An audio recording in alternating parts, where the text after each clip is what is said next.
If you don't want to know the truth, turn back now. If you continue on to read this sad tale, you can't say I didn't warn you. I bet you think all circuses are all fun and games. I bet you think all the circus freaks are people like you and me, who are having just as much fun performing as you are watching. I bet you think those freaks have always been like that. Deformed and different, that is. You think that clown with 2 heads was born like that? You think the singer with the goat legs got the animal parts because she was born without actual legs? You think the normal-looking guy with the hair of the midnight sky is just another performer who ran away from home? But you don't care. You don't give a second thought to what the freaks are actually like. What the freaks did to make them join the circus. I'll bet you anything that you don't know the pain and suffering they go through. You haven't heard their screams and cries in the night. You haven't heard them begging to die. You haven't smelled the stench of rotting flesh. You don't know anything. Not a single thing. But that's what I'm going to tell you. If you don't want to know the truth, or you're not strong enough to know, turn back now. Let's start with how those freaks joined. But joined isn't the proper term, now is it? Not when every single freak was perfectly human and got kidnapped as kids who wanted to go see the circus themselves. That's right, kidnapped.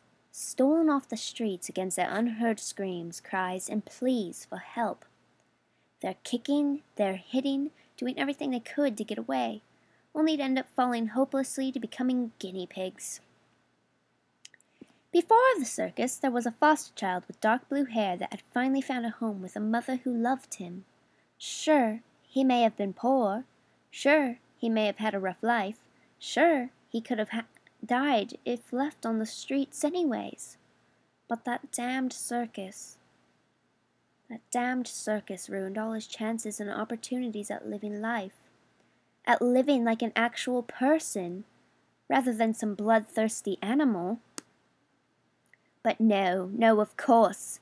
They had to take him. They had to take him at the age of 9. He was just a child when they injected him with all those things. And do you know what those things did to him? Do you? They turned him insane. Literally, he lost his mind. He became a legitimate cannibal. He would have happily eaten another human being. A human being. And you know what? He liked it all. He liked the taste you could only get from human flesh. Actually, he preferred everything to be cold, raw, and human. He enjoyed the feeling of the blood swirl in his mouth and dribble down his chin. Isn't that just a lovely image? And do you know why that little boy was chosen to be experimented on? Why he, a poor little boy who had almost died on the streets, had been chosen? Why, it was because he was a child who had yet to fill his life with good memories, rather than thoughts of meat, blood, and more meat. Now you have a taste of what I'm explaining. Now you know at least a small portion of the horrors. So I'll ask again, would you like to turn back? Because I'm about to continue. There once was a little singer with the hair of pale turquoise. That girl came from a loving family, with a mother, father, and 2 little brothers whom she always played with. The girl's family was considered rich among many, and perhaps it was the girl's extravagant clothing made of the finest materials attracted the ringmaster, or perhaps the master heard her sing a joyful tune while going into the tent. Maybe it was her hair that felt like silk, or her face, which was picture perfect. No, none of that was it, not even close. It's because she hadn't grown up. Do you know what they did to that girl? Do you have any idea? I'll tell you what. They detached her legs, and none too gently. Then the girl, who was once known as the child with the gorgeous face with a voice to match, became the girl with the legs that belonged to a goat. Do you have any idea how hard it is to live in such a deformed state, with legs that aren't even human? Because I know I can't even dream of how difficult that was. Just trying to imagine the suffering and horror that was brought to the diva who cried herself to night every night makes me hurt inside and want to cry as well. The pain would be so unbearable. I'm surprised you've made it this far, though. You must have a heart that is strong. But I'll tell you again, you can turn back, because I can assure you, things won't be getting better anytime soon. That clown with 2 heads, before becoming a circus freak, do you know what it was? Do you? Of course not. No one does. Not a single soul. Until now. That freak was 2 little kids. A set of identical twins. A boy and a girl who were inseparable since birth. They were best friends and were always together. And did you know that they had a mom and dad? Those kids had family. They had friends. They had an amazing future ahead of them. But all that was ruined. All because they went into that circus. All because they didn't walk away fast enough. Because they were children. And do you know what happened after? After their screams were muffled and they were chained and strapped to a metal table? They got butchered alive. They got limbs chopped off while they were conscious. And then they truly became inseparable. They really would always be together. Until the moment they died. Because the 2 children became one. They were sewn together.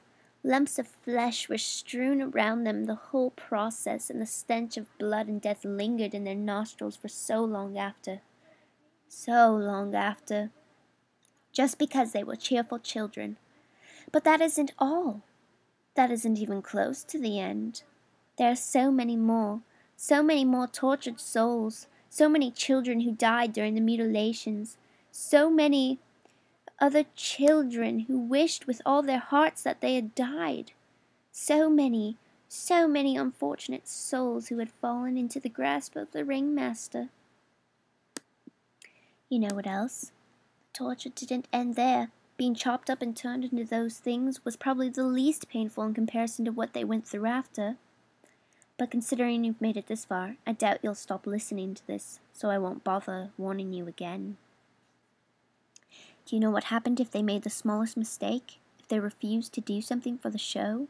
Or even if they took a step with the wrong foot? Oh no, you haven't a clue. But see?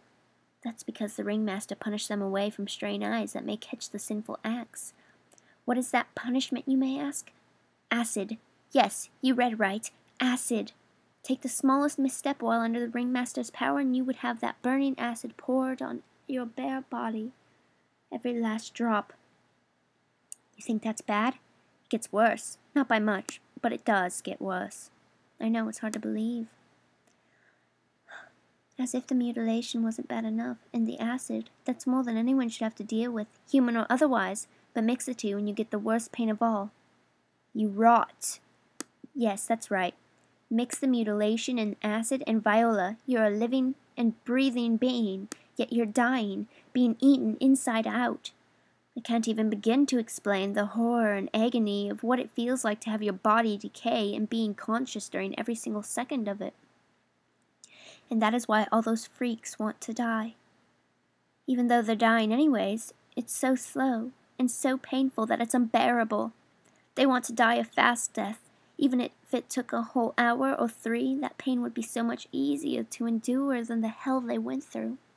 But they don't try to kill themselves. No, not ever. As much as they want their suffering to end, they keep going. Why? Because the circus is so much fun. That's why. So much fun indeed. And that is the truth. Every word. Every single damned bloody word. How do I know this, you may ask? Because I am the ringmaster.